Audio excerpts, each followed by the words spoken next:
Chapter 40. A blast of turbolaser fire shot past, burning a scorch line in the Predominance's bridge canopy. It was like an omen, Leia thought darkly as she stepped past the outer monitoring ring and into the central control cluster. An omen of her own impending downfall. What she was about to do, she knew, would most likely be the end of her political career. It could possibly send her to a penal colony. It could even cost her her life.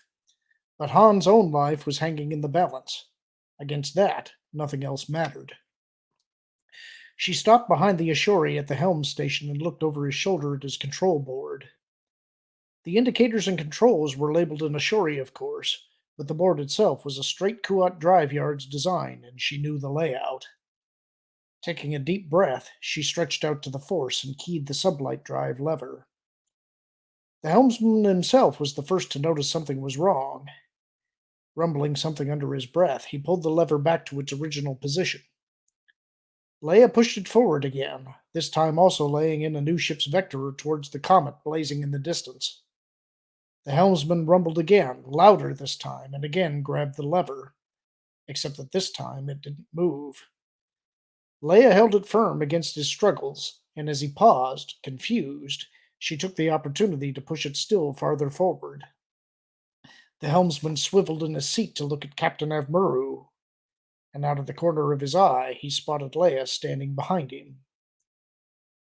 "What do you do here?" he shouted, swiveling farther around to glare up at her. "Guards!" Leia turned. Two guards were striding towards her, blasters in hand.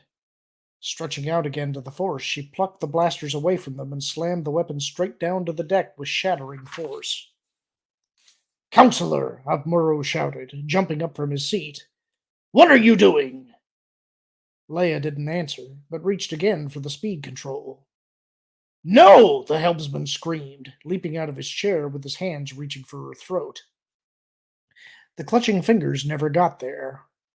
Leia caught him in midair in a force grip, redirecting the direction of his leap to send him soaring instead over the monitor ring to land in the confused heap at the back of the bridge.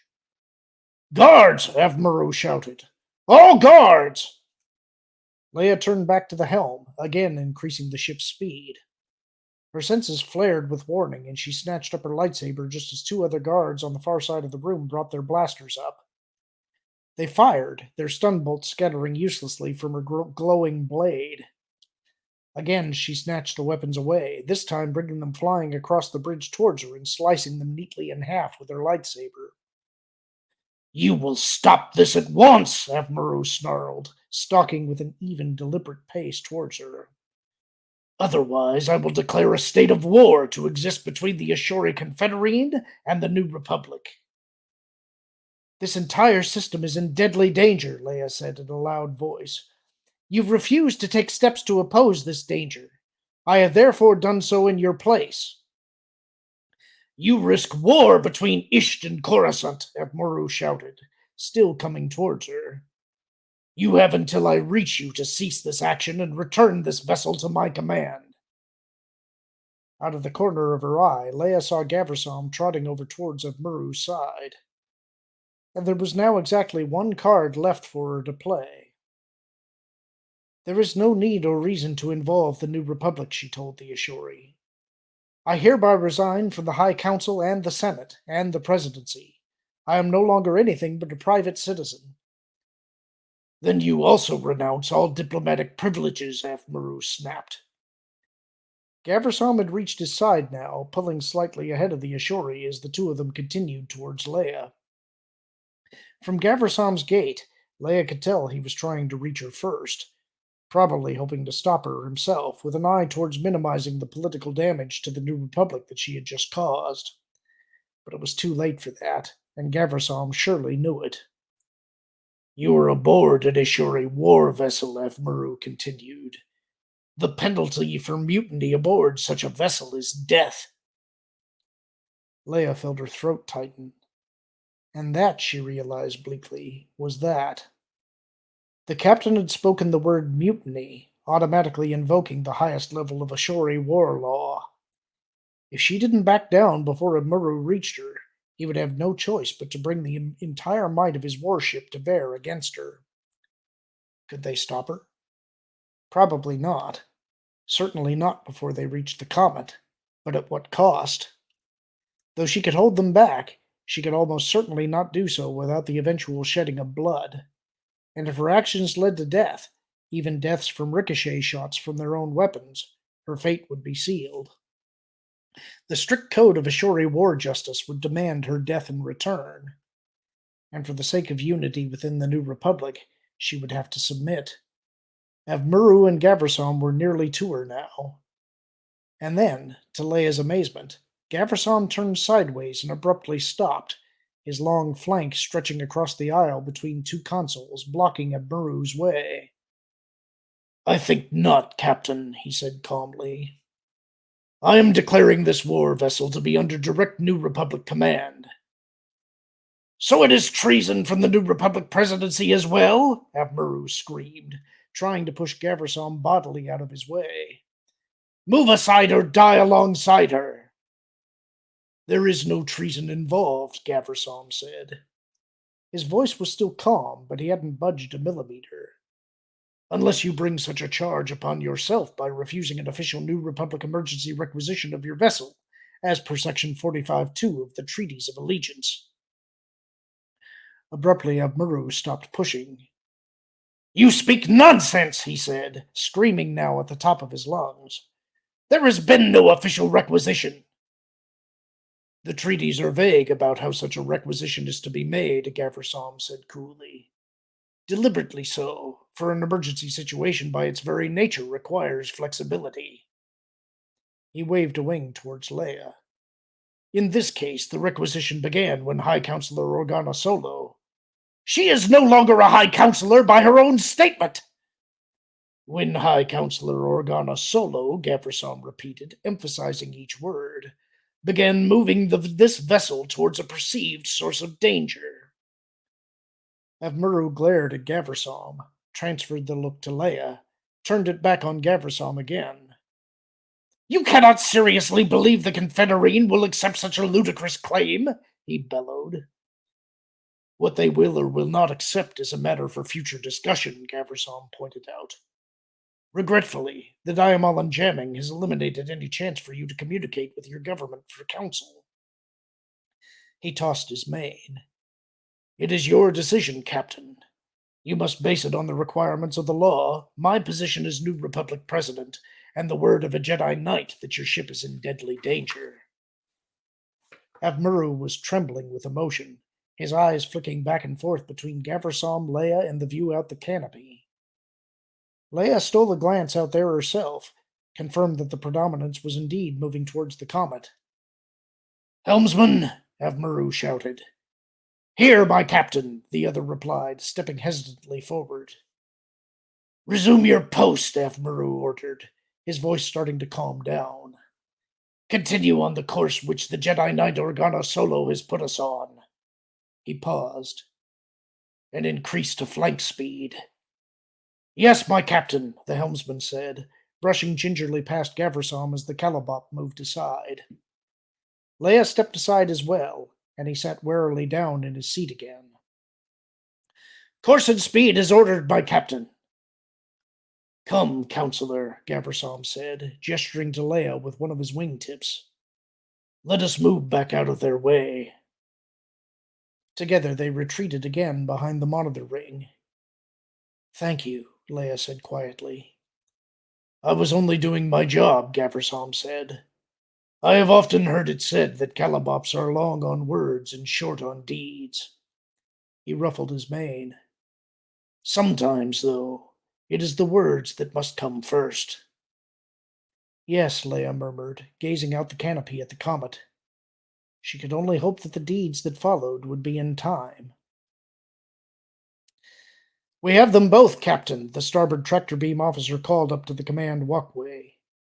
"Two freighters, a YT-1300 and a Corellian Action 2. "Very good," Nalgul said, still seething over the unexpected and unannounced change in their carefully precise schedule. The strike team on the surface, he promised himself ominously, would have some serious explaining to do when this was all over. But in the meantime, the Tyrannic was ready to do whatever needed to be done, and the first job on that list would be to take care of those spies out there. Bring them in closer, Lieutenant, he called. Make sure they don't break away. They won't, sir, the tractor officer promised. Naugol felt a movement beside him. You sent for me, Captain, Oysen said. That priority threat list I asked for, Naugol said shortly. Where is it? The preliminary list has been filed, Oysen said, sounding a bit flustered. We were expecting to have more time to complete it. Well, you didn't, did you? Naugol bit out, thoroughly disgusted. First the strike team, now Oysen. Get back to work. We still have an hour or two before the battle out there winds down to where we'll be entering it. Yes, sir, Oysen said stiffly. Will you be wanting my staff to interrogate the prisoners? What prisoners? Why, Oysen floundered. The crews of those freighters out there. Naugol shook his head. There will be no prisoners. But you said. I said to bring them closer, that's all, Naugol cut him off tartly. I don't want any debris floating outside the cloaking shield where someone might notice it. He looked back out the viewport. The YT-1300 was twisting madly in the grip of the tractor beam, still trying to escape, the larger Action 2 curiously quiet. Another minute or two, he added, and they'll be taken care of. Permanently. There, Lando snapped, pointing out the Industrious Thoughts viewpoint. Didn't I tell you? The Ashuri have recognized the danger and are heading out to take a look. They are merely running in an attempt to save their skins, Senator Myatamia countered calmly. Or else feel that the heightened maneuverability available in deep space will serve their defense better.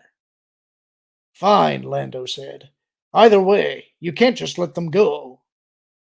The Diamala seek no vengeance against anyone, the senator said. We have thwarted their unprovoked attack against Bothawui. That is sufficient for now. But what about the threat I warned you about? Lando demanded. We bet on it, remember? If such a threat exists, and if the Ashuri are indeed searching for it, they will surely discover it on their own, Myatamia said equitably. There is no reason for any Diamalan ships to expose themselves to danger. Lando glared out the viewport at the departing ship. However she'd done it, Leia had gotten the predominance to move against the comet, and whatever surprise the Imperials had hidden out there. But with Thrawn pulling the strings, the surprise was likely to be a memorable one. Almost certainly too big for a single Ashuri war cruiser to handle by itself. I see, he said, striving to keep his voice casual, the tone of a disinterested party who has nothing to gain one way or the other. I'm sure the Ashuri are just as happy to get away from you, too. What does it matter how the Ashuri see things? Myatamia said. Oh, no reason, Lando said with a shrug. I was just thinking that if they decided they wanted to make a real fight of it, they'd need to call in reinforcements. And of course, once they're out of range of your jamming, they'll be able to do that. Myatamia's ears curled over. Surely they would not do such a thing. Why not? Lando said. Remember, they think the whole Botham species should pay for their part of the destruction of Kamas. If I were them, I'd figure that the space over Bothawui would be the perfect spot to hash out their differences with the Diamala. He nodded back in the direction of the planet beneath him. Especially with part of the planetary shield collapsed the way it is. Any battle debris that falls through that hole is just a bonus as far as they're concerned. Myatamia was already at the intercom, speaking urgently into it. Lando stared out the viewport, holding his breath. And then, to starboard and port side, he saw the other two Diamalan ships turn ponderously towards the departing Ashuri war cruiser and begin to give chase. A moment later, he felt the slight tug of acceleration as the Industrious Thoughts followed suit. We will keep them silent until the Drift and shield generator is repaired, Myatamia said, rejoining Lando. But when that is done, they will be free to leave if they wish. Good enough, Lando said. You're just bringing the 3 ships? Myatamia gazed out the viewport. I have suggested to the captain that all Diamolan ships also be summoned to our side. Just in case I'm right after all? The senator's ears twitched. As I have said to you before, the unanticipated may sometimes happen, he said evenly. The Diamala believe in being prepared for such an eventuality. Hang on, Han gritted, throwing the Falcon hard over first to starboard and then to port. No good. The tractor beam still had a solid grip on them. Reaching to the weapons board, he shifted the aim of the upper quad laser, now firing continuously towards the Star Destroyer. Like the swivel maneuver, all the firepower was doing no good either. The port-side stabilizer is flickering again, Eligos announced, peering at the monitor displays. You may do serious damage to it if you continue this way. Han bit back a curse. Yes, he might blow the stabilizers.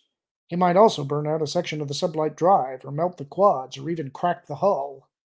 But he had no choice but to do whatever was necessary to get clear, even if he had to tear the life out of the Falcon to do it. A cloaked Star Destroyer meant an ambush, and the last thing an ambushing Imperial would want would be to leave witnesses behind. Eligos, though, hadn't figured that one out yet. Perhaps we should attempt to surrender, the Kamasi suggested. Yeah, Han grunted. Why? To prevent our destruction, of course, Eligos said. Besides, Karab and his group seem to have already done that. What do you mean? Han asked, frowning as he searched the sky. Preoccupied with his own part of the fight, he'd completely lost track of the action, too. I mean, they aren't struggling against the tractor beam, Eligos explained, pointing out the viewport. He was right. There was Carib's freighter, a little to starboard and considerably closer to the dark hull than the Falcon was, making no attempt at all to escape. But that didn't make sense. Surely Carib knew even better than he did that there was going to be no such thing as surrender here. Had he and the others already been killed? Or had their newly professed allegiance to Leia and the New Republic never been anything more than a trick? Solo, a voice crackled out from the speaker. This is Carib. Get ready. Get ready for what? What do you think? Carib retorted. And look, if we don't make it, I want you to see to it that our families are taken care of. Deal? Han threw a frown at Eligos. What in space? We have a deal, Eligos called towards the comm, looking as puzzled as Han felt, but apparently willing to play along. Don't worry. All right. It's been nice knowing you. The comm clicked off. Han stared out at the freighter, a sudden premonition sending a chill up his back. And then, all at once, the Action 2 exploded. Beside him, he heard Eligos gasp. What? Just watch, Han cut him off, gripping the helm yoke. And like the band said, get ready. The flare and dust of the explosion cleared, blown away by the expanding air from inside or snatched away by the tractor beam. And suddenly, from the cloud of debris, a dozen TIE interceptors burst out. It took the Imperials no more than 5 seconds to react to this new and completely unexpected threat. But in this case, 5 seconds was far too long. The TIEs swarmed close in across the hull, dodging through the frantic turbolaser fire with casual ease, systematically blasting the tractor beam emplacements. Han watched in fascination, memories of Baron Fell's legendary flying skill flooding back. Only this time, it was a dozen Baron Fells running interference for him. And with a jolt that cracked his teeth together, the Falcon was free. Hang on, he snapped, cutting the ship around in a tight circle and pouring power to the sublight drive. The Star Destroyer's turbolasers were starting to open up behind him now as they saw their quarry escaping, and he threw the Falcon into a corkscrewing evasive maneuver as he drove hard towards the invisible edge of the cloaking shield. You still have the comm ready to transmit to those idiots over Bothawui? He added, watching the rear deflector indicator warily. If the shields collapsed before they made it out, the Imperials could still win. I'm ready, Eligos said. As soon as... He broke off with a gasp. Han twisted his head to the side as the familiar shape of a TIE interceptor suddenly appeared alongside. Reflexively, he grabbed for the weapons board, and relaxed just in time. Emblazoned on the TIE's solar panels was the New Republic insignia, Beyond the tie, the rest of Carib's unit was forming up on his flank, and suddenly the darkness around them vanished, and they were surrounded by stars again. That's it, he said. Get busy with the comm. Eligos cleared his throat. I don't believe, he said, that will be necessary. Puzzled, Han turned to look, and caught his breath. Driving resolutely towards them from the direction of Bothawui were a group of over a dozen heavy warships. The comm crackled. Han? Lando's voice came. Yeah, Lando, Han called back. Watch yourselves. There's an Imperial Star Destroyer under that cloaking shield. Understood, Lando said. Are those TIE interceptors with you? Han smiled grimly. You bet they are. Can you whistle up some more help? Captain Solo, this is Senator Myatamia, a new voice spoke up. We are transmitting your warning to all ships allied to the Diamala and requesting their assistance. Great, Han said. I suggest you invite the Ashori in on this party, too. We're going to need all the help we can get. Han? Leia's voice cut in, sounding breathless and relieved and tense all at the same time. Han, are you all right? I'm fine, Han, he assured her. You still with the Ashori? Yes, she said. The captain's still not sure. She broke off abruptly. Leia? Han barked. Never mind, she said, a sudden grim tone in her voice.